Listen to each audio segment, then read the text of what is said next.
Imensa alegria quando podemos nos reencontrar. Estamos em sintonia com Deus, o nosso Pai, com Jesus, o nosso Mestre, que garantiu que quando duas ou mais pessoas em seu nome se reunissem, Ele ali está. E também nos sintonizarmos com os benfeitores amigos.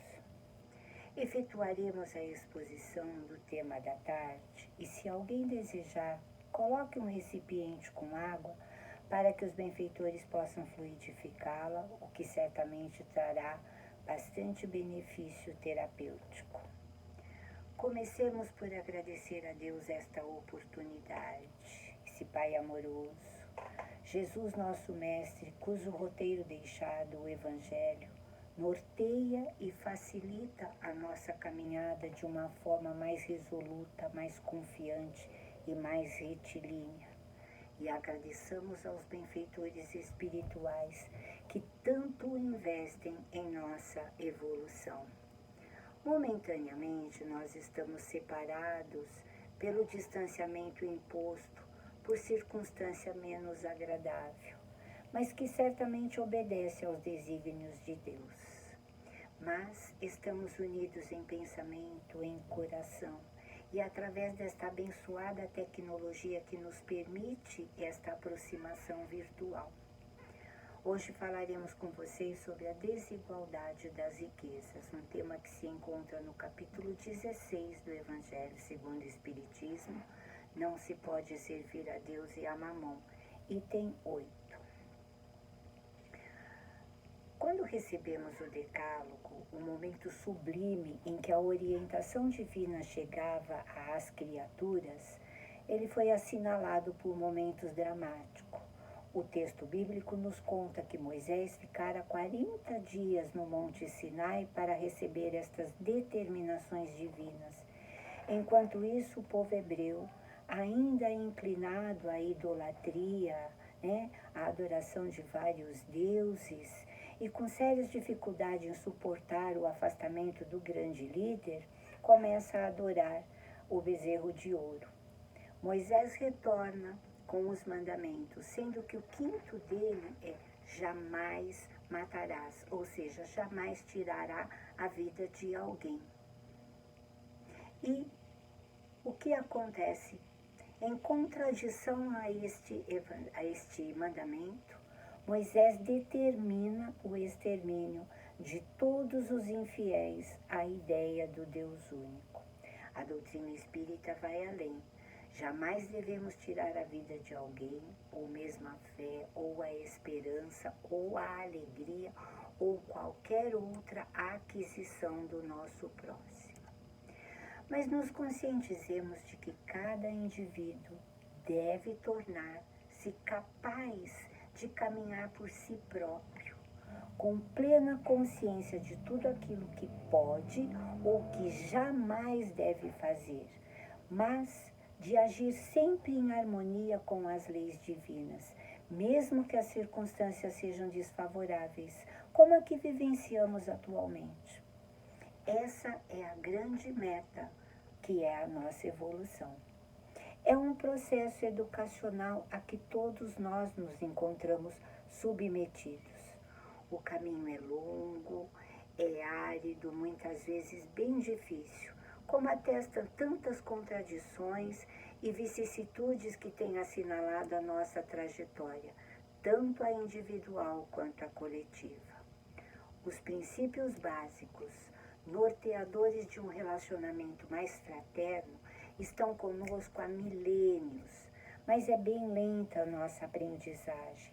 Por isso, há a necessidade de ocorrência de fatores externos para combater nosso egoísmo, vaidade, intolerância, indiferença, como a que vivenciamos neste momento, que é uma oportunidade de nos mostrarmos mais amáveis, mais solidários no trato com os nossos familiares e com a sociedade como um todo. O trabalho, ao longo do tempo, tem assim sido uma fonte de conflito e muitas vezes até de sofrimento. Mas isso é porque nos esquecemos da afirmação de Jesus que está lá no Evangelho de João, no capítulo 5, item 17. O meu Pai trabalha até hoje e eu também.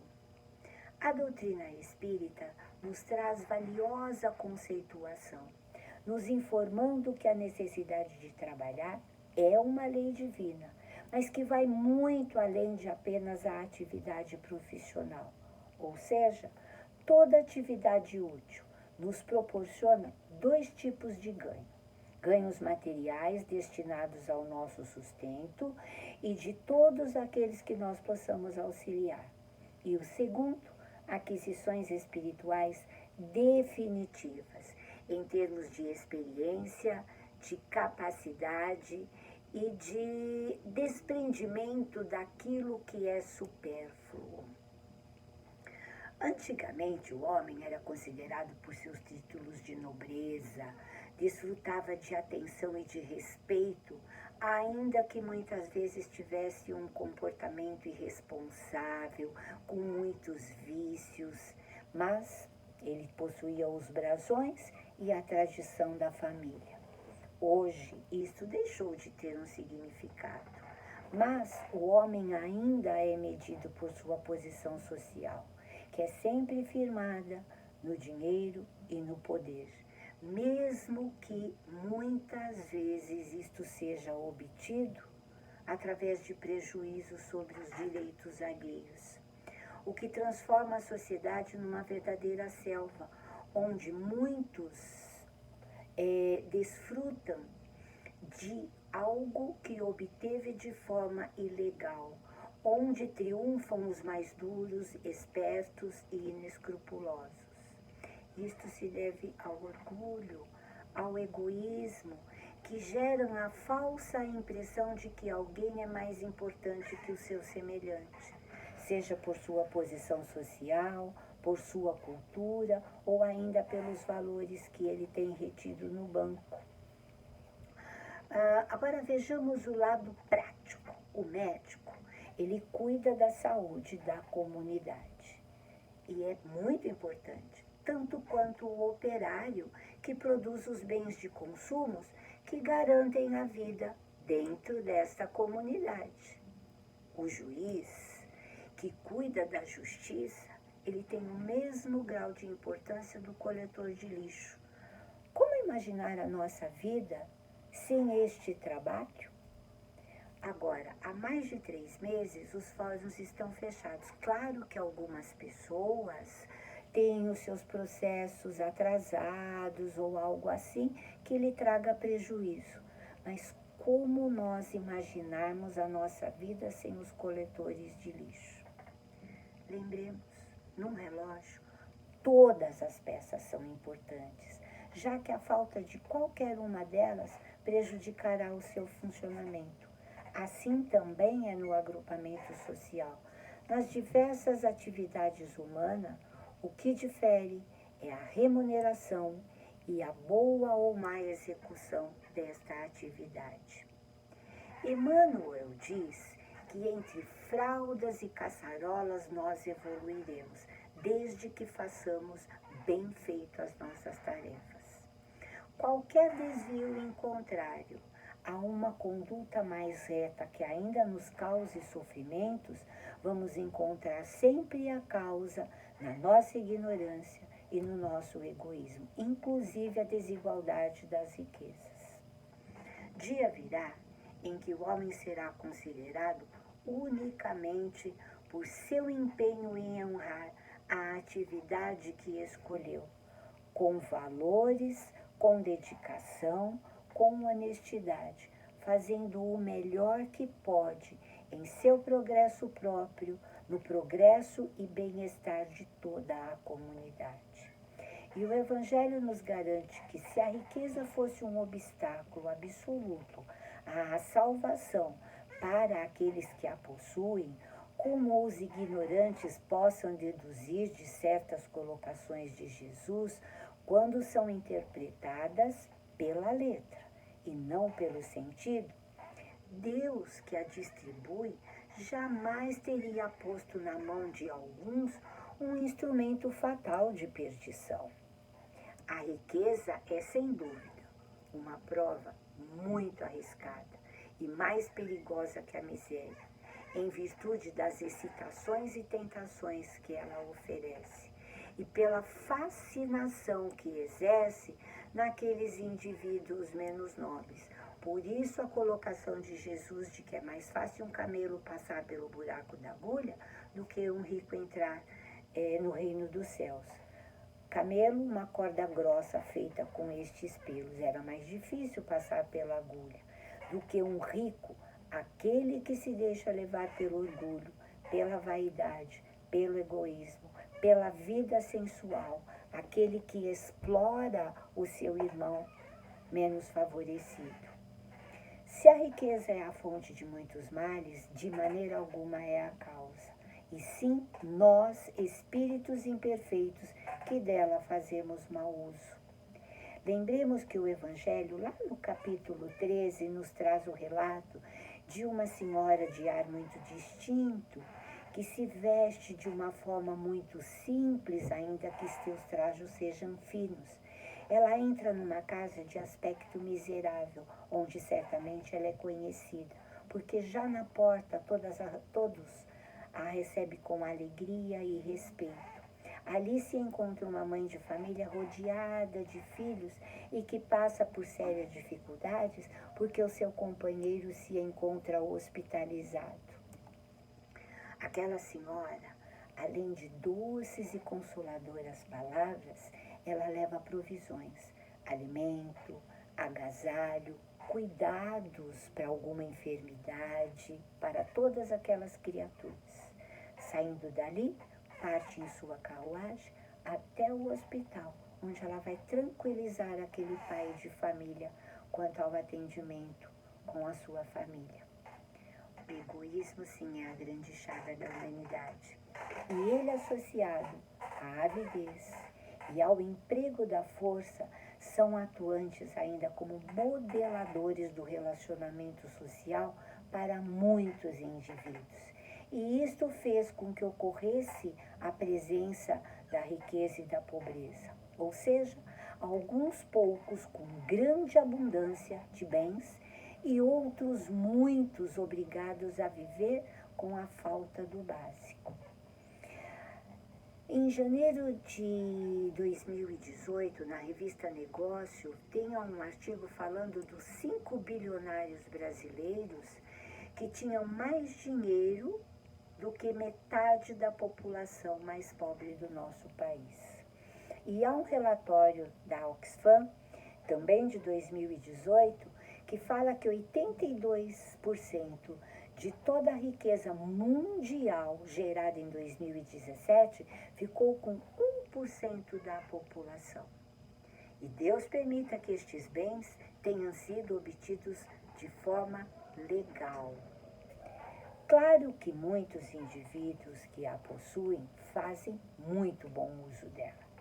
Geram empregos, disponibilizam grandes somas para as pesquisas científicas, para o desenvolvimento de medicamentos mais eficientes, invenções de novos instrumentos para a saúde, para a agricultura, para a tecnologia, como essa que utilizamos no momento. Agora, outros tantos indivíduos dela fazem uso apenas para prazeres próprios. Agora, nós sabemos que cada um receberá de acordo com as suas obras. Deus a concentra em alguns lugares e para alguns é para que dali ela se expanda em quantidade suficiente de acordo com as necessidades que se apresentem. Ainda que tudo isso seja um tanto constrangedor, vale ressaltar que já melhoramos e muito, pois antes, além de desafortunados, muitos indivíduos eram legalmente escravizados, sem nenhuma lei de proteção ao trabalhador. Então já evoluímos bastante nesse quesito.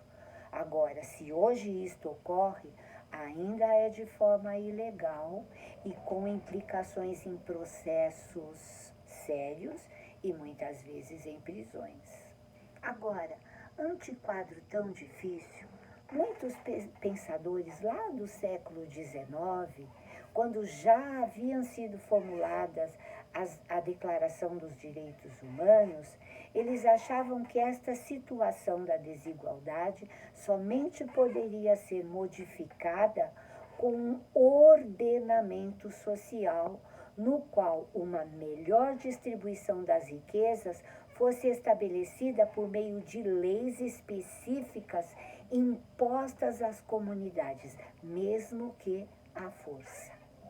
Allan Kardec certamente conheceu essas teorias de reforma social, muito discutidas em sua época. O codificador nenhuma dúvida tinha quanto à inutilidade desta imposição, para que tais recursos pudessem, então, obter um comportamento mais fraterno da sociedade, ou seja, aquele que possui maiores e melhores recursos, prover aquele seu irmão mais desafortunado. Nisso também vamos lembrar que já fizemos bons progressos, porque aqueles que arrecadam mais haveres, eles pagam mais impostos, para que o município ou a nação conceda benefícios aos menos favorecidos, tanto na saúde, quanto na educação, quanto em algum atendimento necessário com psicólogos e assim por diante. Ainda que, infelizmente, muito destes recursos, destes impostos, sejam desviados pelos maus governantes. Isso é problema deles, com Deus, o nosso Pai. Mas Kardec, ao indagar dos benfeitores espirituais encarregados da codificação sobre esta questão, ele recebeu categórica resposta, que procurássemos combater o egoísmo, que era a raiz deste grande problema, a desigualdade. Vale lembrar que certas questões difíceis ainda se devem à falta de moral de muitos indivíduos. Por exemplo, patrões explorando subalternos com baixos salários, condições insalubres, rejeitando bons currículos para apadrinhar um conhecido. Em contrapartida, quantos funcionários ainda, sem realizar devidamente as tarefas que lhe competem, ou que procuram processar a empresa depois de terem se beneficiado do período que ali obtiveram recursos para o seu sustento próprio e de toda a sua família. Claro que cada caso é um caso, muitas vezes isso se faz necessário. Agora, quantas leis de proteção ao meio ambiente e quantos indivíduos burlando essas leis, inclusive com a conivência de autoridades que deveriam promover essa proteção e que traz sérios prejuízos ao meio ambiente e às pessoas. Vamos lembrar do caso do rompimento das barragens de Mariana e de Brumadinho. Quantas leis de proteção aos animais, principalmente aqueles que se encontram em perigo de extinção, em que é necessário um forte policiamento, cuidando para que caçadores ilegais, sejam por ganância ou ainda por necessidade ou qualquer outro motivo, mas que eles sejam impedidos de agirem.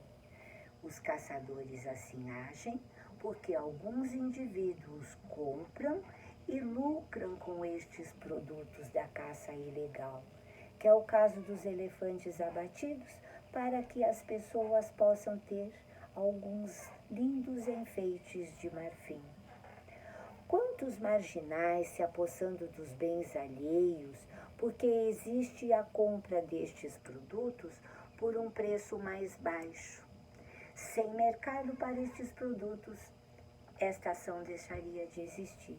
E o mesmo vale para a venda de substâncias químicas. Sem usuário, acabaria a venda e tanta exploração e enriquecimento ilícito e outras tristes consequências, extermínio de vidas, direto ou indiretamente, prostituição e assim por diante.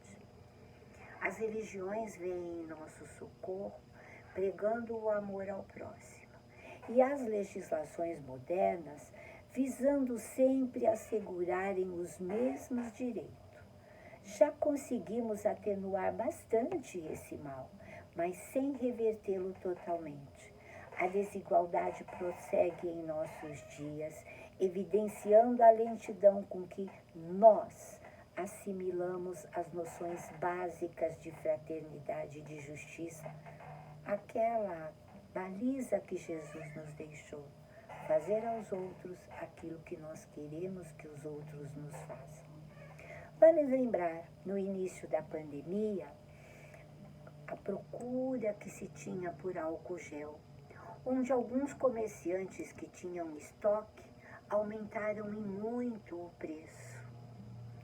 Outros tantos negociantes tinham que determinar quantias para que se vendesse, porque algumas pessoas que tinham mais recursos compravam grandes lotes, deixando outros com menos recurso sem esse produto tão importante. O mesmo ocorreram com as máscaras e assim por diante. Evidente falta de amor ao próximo, de colocar-se no lugar do outro, de pensar que eu uso álcool, eu uso máscara, eu me protejo, e aquele que está sem pode ser um transmissor para a minha pessoa. A tônica da ação espírita, junto da coletividade, tem sido sempre renovar as pessoas para que a sociedade melhore. De vez que mudanças reais nunca serão obtidas de fora para dentro. Apenas pelo uso de leis ou de instituições que sejam supostamente capazes de orientar a consciência humana. O que precisa é cada um de nós entender e direcionar as nossas ações para o bem.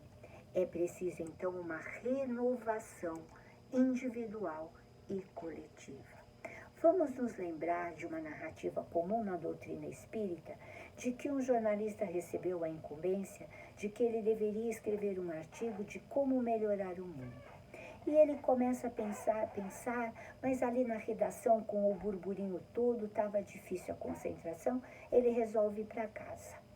Mas lá chegando, a sua filhinha o interrompia porque ela queria conversar com ele. Ele tem uma ideia, ele pega uma figura do mapa do mundo e ele recorta tudo e entrega para ela como um quebra-cabeça. Enquanto ela montava, ele trabalhava. Mas grande surpresa! Rapidinho, ela entregou pronto. E ele, surpreso, pergunta como ela conseguiu fazer aquilo. E ela, alegre e de uma forma ingênua, mas filosoficamente diz, foi muito fácil. Atrás havia a figura de um homem. Foi só consertar o homem e eu consertei o mundo. E muitos de vocês estarão se perguntando, se a afirmativa de que a lei de igualdade é uma lei divina, por que ainda há tanta desigualdade? Temos que nos lembrar que o registro da desigualdade vai muito além de recursos amoedados. Nós temos desigualdade de aptidão, de recursos ou de oportunidades. Nós temos desigualdade de vontade de cada indivíduo, que apresenta uma diversidade imensa, que para o leigo pode aparentemente contradizer a ideia de um Criador infinitamente bom, sábio e justo.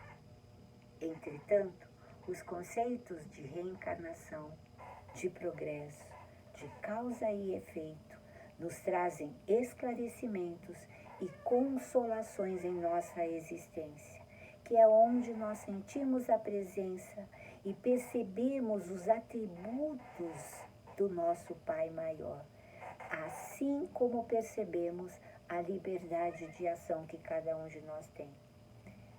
Nós fazemos de acordo com a nossa vontade, mas nós vamos receber de acordo com as nossas ações. Então, limitação ou largueza de recursos, saúde ou debilidade orgânica, Dificuldades ou facilidades formam um conjunto de experiências que recorrem das nossas necessidades e preferências, cujo objetivo é a evolução.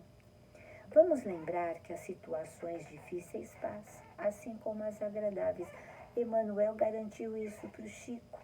As ocorrências agradáveis ou desagradáveis são transitórias.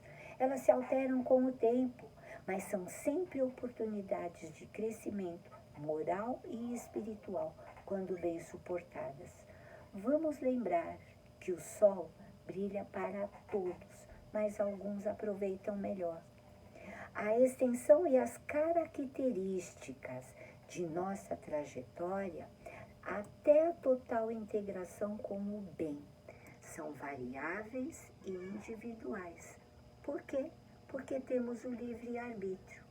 Mas, ao nos conscientizarmos que somos todos irmãos, nós evitaremos preconceitos, ilusões, prejuízos de qualquer tipo, porque os nossos valores vão decorrer das nossas conquistas espirituais, ou seja, aqueles tesouros que nem a traça, nem a ferrugem, nem os ladrões alcançam e que são imperecíveis.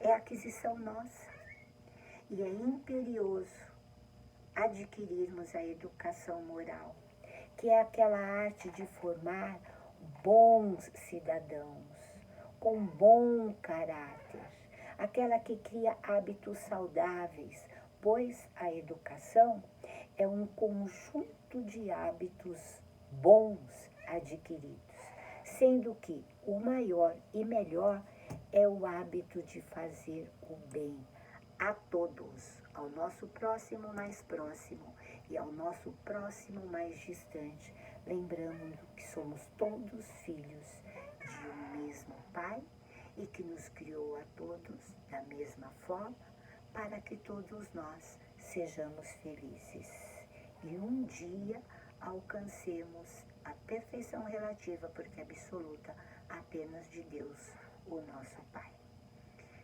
Agora chegou o momento de vibrarmos. Vibrar é torcer, é desejar a vitória de todos, é desejar que situações complicadas possam ser solucionadas. Então, em tranquila serenidade e muito confiante nos benfeitores, que nós possamos exteriorizar os nossos melhores sentimentos em favor dos nossos irmãos. Vibremos pela paz mundial, pelas bênçãos de Jesus para o nosso lar, por todos aqueles que ali residem, por todos aqueles que em nosso lar adentrem. Vibremos para que o Evangelho seja implantado em todos os lares do planeta, que as pessoas percebam que é vibrar, é torcer, é desejar a vitória de todos, desejar que situações complicadas se resolvam. Então, em tranquila serenidade e muito confiante nos benfeitores, que exteriorizemos os nossos melhores sentimentos em favor de nossos irmãos. Vibremos pela paz mundial, pelas bênçãos de Jesus para o nosso lar, por todos aqueles que ali residem, por todos aqueles que ali adentrem. Vibremos para que o Evangelho seja implantado em todos os lares do planeta, que as pessoas se conscientizem que é mais vantajoso agir sempre no bem. Vibremos para que todos os profissionais executem as suas tarefas com muito amor e que os profissionais que lidam com os nossos irmãos atingidos por esta enfermidade, ora entre nós, sejam protegidos. Que nossos irmãos enfermos sejam fortalecidos no corpo físico, na fé, na esperança de um restabelecimento. Vibremos por todos que hoje se encontram entristecidos pela partida de alguém.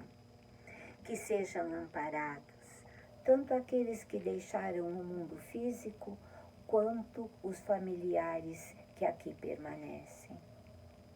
Vibremos ainda por nós mesmos, para que tenhamos uma maior dose de força, de coragem, de determinação, para servirmos de pilar àqueles que são mais fragilizados do corpo e do espírito, no nosso lar ou na sociedade. Vibremos para que todos nós aprendamos rápido sobre respeito, solidariedade, cuidados com os mais necessitados, com afabilidade, enfim, amor para com todos, que sejamos dia a dia melhores, para que assim sejamos merecedores de encontrarmos mais rapidamente soluções para o término desta pandemia. Que tenhamos uma boa semana. Permaneçamos envoltos na luz do Mestre Jesus. Graças a Deus.